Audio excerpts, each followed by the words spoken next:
백신과 방역을 무력화시키고 있는 델타 변이 바이러스, 실체와 대응책까지 오늘 좀 쉽게 풀어보도록 하겠습니다.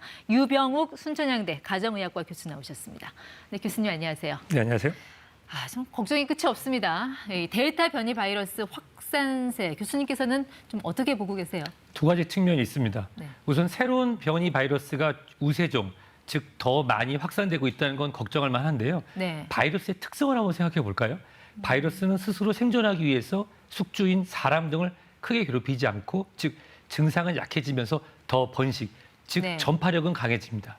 치명률은 낮아지고 전파력은 강해질 가능성이 높기 때문에 그렇게 걱정 안 해도 될 것 같은데, 그렇지만 새로운 바이러스가 계속 유입된다는 것은 네. 방역에도 도움이 되지 않고 또 젊은 층의 확산으로 취약층에서 치명률이 올라갈 가능성은 충분히 있습니다. 그러면 델타 변이 바이러스 조금 전에 우세종이라는 말씀하셨는데 우세종이 될 걸로 보신다는 건가요? 지금 수학적 계산에 따르면은 적어도 6주에서 9주 사이에, 즉 우리가 RT-PCR이라고 하는 코로나 검사로는 우리가 이 코로나 환자인지 네. 아닌지만 확인하고 있거든요. 네. 그렇지만 이제 오늘부터는 서울 수도권 같은 경우는 25%를 유전자 검사로 확인을 하는데, 네. 우리가 과거에 우세종이었던 것보다는 델타가 더 우세종, 즉 진단했을 때 더 많은 환자분들이 네. 델타 변이로 확진될 가능성이 높고, 추석 전후쯤 되면은 네. 델타 변이가 우세종, 즉 대부분의 코로나 환자들이 확진되실 때 델타 변이로 확인될 가능성이 높습니다. 그러니까 우세종이라는 건 이제 가장 흔하게 발견되는 바이러스, 그리고 전파력이 강해서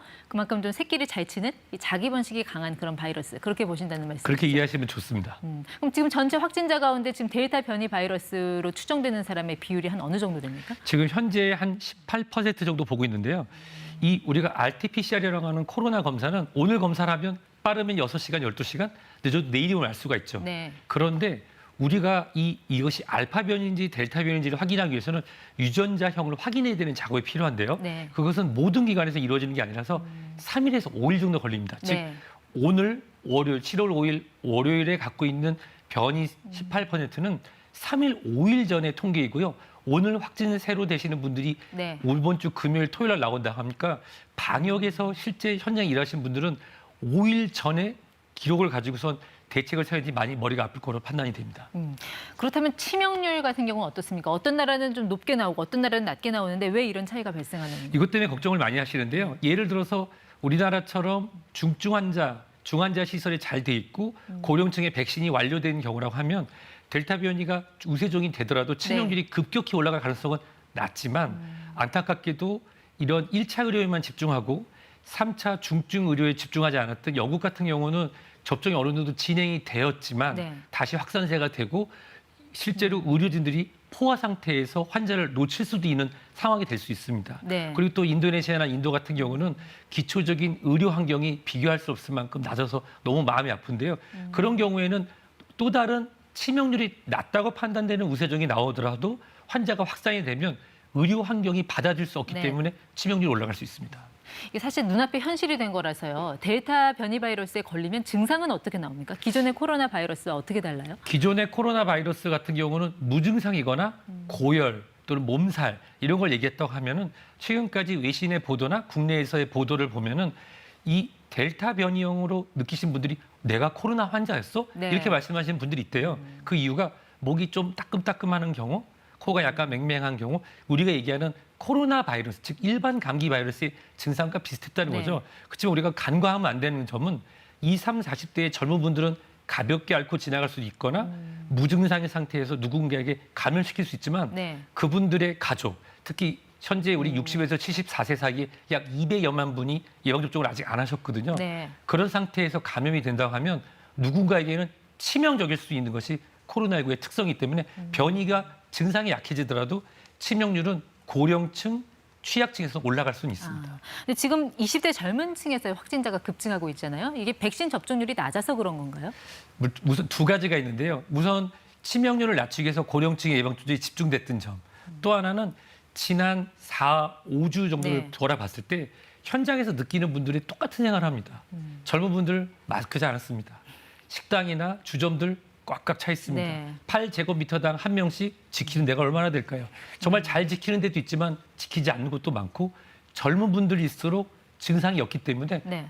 더 예전에는 우리가 보이지 않는 그런 감염이 진행된다고 하는데 이건 그게 아니라 실제로 보이는 감염이 마치 2020년 5월 이태원 클럽발로 전국으로 확산됐던 것이 네. 지금 85% 정도 서울 수도권에 있지만 언제든지 강원, 충청도로 불똥을 튈 수 있습니다. 정은경 질병청장도 오늘 비수도권으로의 확산 가능성을 언급하면서 엄중하게 보고 있다. 뭐 이런 말씀하셨어요. 이게 4차 유행 가능성을 염두에 둔 거다. 뭐 이렇게 봐야 될까요? 사실 저는 이제 4차 유행이라고 하는 단어는 새로운 사회적 거리두기의 지침상 4단계, 즉 2,000명 이상 나왔을 때 그런 표현을 쓰는 것이 옳다고 판단이 되고요. 네. 왜냐하면 현재는 예전처럼 지역사회 감염이 어디 퍼지지 않았을 때는 갑자기 200명, 400명만 나와도 큰일 난 것처럼 했지만 현재는 점점 일상 속의 코로나와 예방접종이 같이 진행되고 있습니다. 네. 1,000명 이상 확산세가 나타나기 위해서는 아주 특별한 집단적인 그런 발병이 발생이 되는데 그럴 만한 일이 지난주 토요일에 있긴 있었거든요. 네. 하지만 그분들께서 선제적으로 검사를 하신다고 하면 여격을 끊을 수 있을 거라고 생각하고 또 요번 주 그다음에 앞으로 더 다가올 주말에 네. 젊은 층에서 여행 등이 또 방역을 지키지 않아서 진행된다고 하면 그 말하는 1,500명, 2,000명은 네. 현시화될 수 있지만 현재로는 좀 낮아 보입니다. 그러니까 말씀하신 대로 지금 델타 변이 바이러스 확산세가 이 휴가철과 맞물려 있어서 좀 여행을 앞두고 계신 분들 가야 되나 말아야 되나 좀 고민이 많으실 것 같아요. 우선 친구분들끼리 3, 4, 5에 모여 가시는 거는 네. 취소하시는 게 맞겠습니다. 정말 죄송합니다. 그 이유가 예전에는 이제 사회적 거리두기 단계별로 해서 방을 예약할 때도 4명 이상 예약이 안 됐거든요. 네. 하지만 지역은 8명까지도 가능하고 특정 지역은 시간과 인원 제한이 없는 지역도 있습니다. 현재. 네. 거기에 따라서 많은 분들이 보통 우리가 패밀리 버블이나 소셜 버블이라고 늘 만나는 분들이 아닌 네. 오래간만에 만난 분들이 모여서 같이 한잔 하시고 식사하시고 마스크를 벗고 비말이 섞이는 상황이 된다고 하면 그리고 다시 그분들이 가정으로 돌아가거나 네. 사회로 간다면 그게 바로 4차 대유행의 시작이 될 수 있기 때문에 가족 단위의 작은 네. 지정된 곳에서의 휴가를 실외 마스크 착용이라든지 방역 수칙을 지키신다면 가능하지만 오래간만에 많이 참으셨죠. 하지만 일단 예방접종을 네. 지내서 추석까지는 대규모로 네. 친구분들이 동기끼리 여행 가시는 거는 조금 자제해야 될 것으로 보입니다. 네. 그러니까 소규모로 아는 사람들끼리 짧게 그리고 안전하게 다녀와라. 좀 그렇게 말씀을 하신 것 같고요.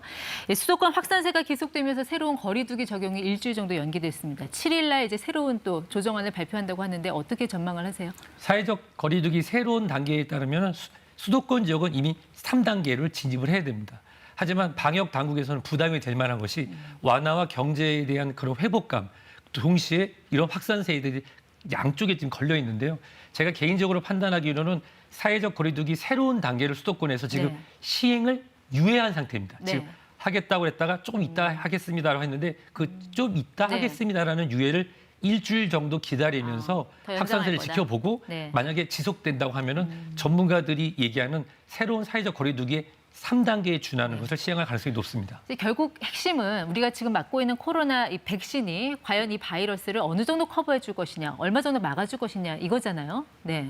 사실 예방접종은 오해하시는 분들인데 돌파 감염, 큰일 났어 이러시는 분인데 큰일 난 거 아닙니다. 왜냐하면 돌파 감염이라는 게 네, 접종을 했는데 접종을 또 했는데 거리는 걸리는 거고. 분들. 네. 우리가 독감 예방접종을 하죠 매년. 저 독감 걸립니다. 하지만 치명률도 낮아지고 가볍게 앓고 지나가죠. 실질적으로 돌파 감염의 사례, 즉 접종을 완료했으나 감염된 사례가 전 세계로 발견되지만 그분들이 다수가 아닌 소수이고 치명률이 낮기 때문에 접종은 무조건 해야 됩니다. 다만 현재 수급 상황상 한 1, 2주 정도가 지난 네. 다음부터 50세에서 본격적으로 진행이 되고 60세 이상이거나 30세 미만에서 필수 사회 인원인데 접종을 아스트라제네카가 부족해서 못하신 분들이 교차 접종 또는 화이자사 접종이 진행될 텐데요. 그 한 2주. 저는 이제 그 추석까지 보는 이유가 추석까지 진행되면 만 18세에서 49세 특히 고3 수험생과 그리고 기타 수험생 그다음에 고등학교 교직원분들이 네. 완전히 안전하게 끝나는 그 시점까지는 마스크 착용은 꼭 지켜주셨으면 좋겠습니다. 네, 뭐 항상 나오는 얘기지만 지금이 가장 조심할 때인 것 같습니다. 네, 지금까지 ETY 유병욱 순천향대 교수와 함께했습니다. 고맙습니다.